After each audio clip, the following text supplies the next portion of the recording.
Pasukan artileri dari kelompok pasukan selatan menghancurkan posisi angkatan bersenjata Ukraina ke daerah Seversk.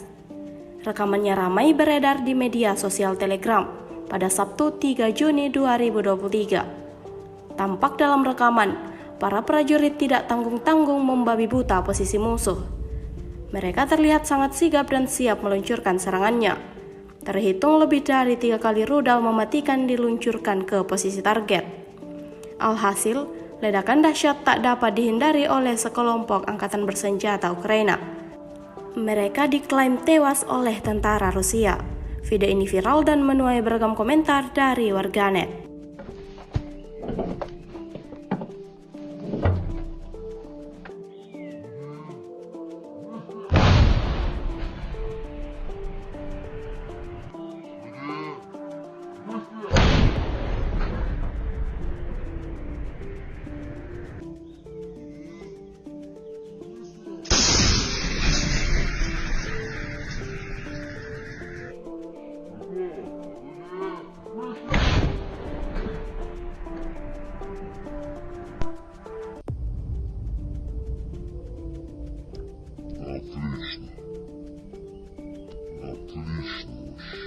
Terima kasih sudah nonton.